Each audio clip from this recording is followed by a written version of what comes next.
여러분 안녕하십니까? NWS 내외방송 뉴스를 시작하겠습니다. 조국 법무부 장관 후보자의 국회 인사청문회가 사실상 무산됐습니다. 어제 조 후보자는 기자회견을 열고 그간 제기된 의혹에 대한 반박과 해명을 내놓았는데요. 지난 3주간 고통스러웠다며 그간의 의혹들에 대해 공식 입장을 발표했습니다. 먼저 사모펀드와 관련해서는 사모펀드가 뭔지를 이번에 공부했으며 어떻게 돌아가는지 애초에는 알지 못했다면서 저는 물론 처도 사모펀드 구성이든 운영이든 그 과정을 알 수 없었다고 따라서 관여하지도 않았다고 말했습니다. 또 딸의 특혜 관련 의혹도 전면 부인했습니다.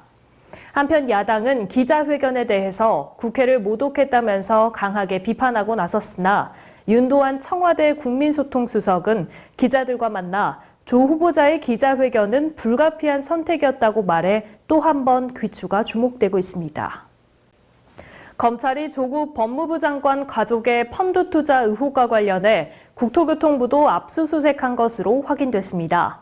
검찰과 국토부 등에 따르면 서울중앙지검 특수 2부는 지난달 28일 세종시에 위치한 국토부에 검사와 수사관들을 보내 스마트시티 사업 관련 자료를 확보했습니다. 검찰은 조 후보자 일가족이 14억 원을 투자한 사모펀드가 스마트시티 관련 사업을 하는 회사에 투자한 정황을 확인하고 특혜나 내부 정보 이용 등이 있었는지 들여다보는 것으로 알려졌습니다. 친딸을 상습적으로 성폭행한 당구 선수에게 징역 17년형이 확정됐습니다. 대법원 3부는 13세 미만의 미성년자 중간간 혐의 등으로 재판에 넘겨진 당구 선수 41살 김모 씨의 상고심에서 징역 17년과 성폭력 치료 프로그램 200시간 이수, 10년간 아동 청소년 관련 기관 취업을 제한한 원심을 확정했다고 밝혔습니다. 김 씨는 지난 2011년부터 8년 동안 13세 미만이던 딸을 상습적으로 성폭행하고 추행한 혐의 등으로 기소돼 1심과 2심에서 징역 17년을 선고받았습니다. 일제강점기 조성 총독을 향해 폭탄을 던진 독립운동가 강유규 의사 의거 100주년 기념식이 2일 오전 이북 이도청에서 개최됐습니다. 김우규 의사 사업기념회 주관으로 열린 이번 100주년 기념식에는 박삼득 보훈처장 등 각계 인사와 관계자 300여 명이 참석한 가운데 추모 영상과 기념사, 기념 공연 등이 열렸습니다. 평남 덕천에서 태어난 강 의사는 1919년 9월 현재 서울역 광장인 남대문 정거장에서 사이토 마코토 총독 일행에게 폭탄을 던졌고 경찰 스에히로 등 37명의 사상자를 냈습니다. 보훈처는 비록 총독 폭살에는 실패했지만 일제의 흉기를 전 세계에 폭로하고 대한인의 자주 독립 의지를 천명하는 계기가 됐다고 설명했습니다. 이재현 CJ그룹 회장의 장남인 이선호 씨가 해외에서 마약을 밀반입하려다 적발됐습니다. 인천지검은 1일 오전 이 씨가 인천국제공항을 통해 액상 대마 카트리지 수십 개를 항공화물에 숨겨 밀반입하려다가 세관에 적발돼 불구속 입건됐다고 밝혔습니다. 이 씨는 간이소변 검사에서 마약 양성 반응이 나온 것으로 전해졌습니다.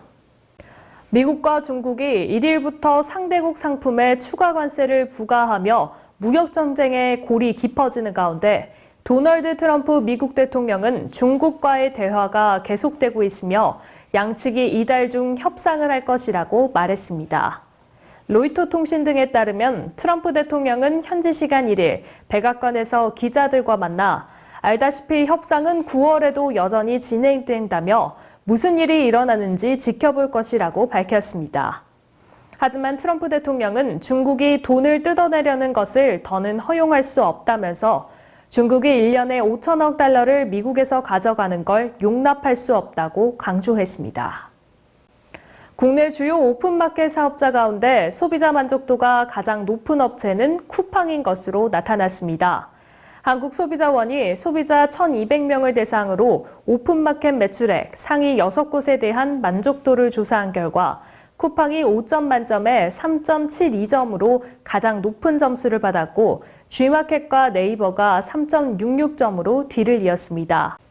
소비자 만족도와 배송 신속성에서는 쿠팡이 가장 높은 평가를 받았지만 가격 면에서는 옥션, 불만 처리에서는 G마켓이 가장 높은 점수를 받았습니다.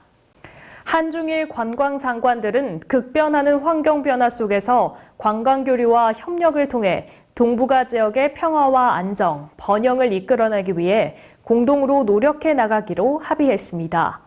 박양우 문화체육부 장관, 중국 러수강 문화여유부장, 일본 이시이 케이치 국토교통성 대신은 어제 인천에서 한중일 관광장관 회의를 열고 평화, 표용적 성장, 미래선도라는 주제로 3국의 관광 협력을 증진하는 내용이 담긴 공동 선언문을 채택했습니다.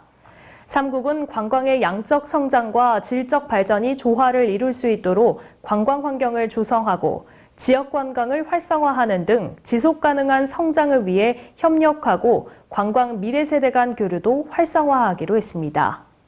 한중일 관광장관 회의는 매년 순차적으로 3국을 돌며 개최하고 있는 정부 간 회의로 올해가 9번째입니다. 월요 예선을 거쳐 LPGA 투어 우승에 도전했던 재미교포 노예림 선수가 막판 역전을 허용하며 준우승을 차지했습니다. 노예림은 미국 오리건주 포틀랜드에서 열린 캄비아 포틀랜드 클래식 대회에서 최종 합계 20언더파로 호주의 한나 그린의 한타 뒤져 준우승을 거뒀습니다. 한편 노예림은 지난해 여자 주니어 PGA 챔피언십, US 여자 주니어 챔피언십, 캐나다 여자 아마추어 챔피언십에서 연달아 우승하는 등 아마추어 대회에서 4차례 정상에 오르며 미국 주니어 골프 협회 올해의 선수로 꼽혔습니다. 전국 기자단은 29일 오전 일본 사가현 가라세시에 위치한 해저 터널을 시찰했습니다. 한일 해저 터널은 대한민국의 부산시와 일본 사가현의 가라세시를 잇는 약 230km의 터널로서 지금은 중단된 상태인데요. 전국 기자단은 터널 현장을 시찰하며 중단된 현장에서 안타까운 마음이 들었다고 소감을 밝히기도 했습니다. 또한 이번 한일 해저 터널 시찰은 참으로 보람 있는 일이라고 생각되며 앞으로 한일 간의 미래지향적인 우호 관계가 되었으면 한다고 덧붙였습니다. 한편 전국 기자단의 이번 시찰은 세계평화통일가정연합회 일본협회의 초청으로 이루어졌습니다. 네, 어제 남해안에서 시작된 가을 장마가 오늘은 충청도와 경기 남부, 강원 남부까지 확대될 것으로 보입니다. 이번 비가 주말까지 태풍과 함께 이어질 것으로 보이니 비 피해 없도록 주의하셔야겠습니다. 오늘 뉴스 여기서 마치겠습니다. 시청해주신 여러분 고맙습니다.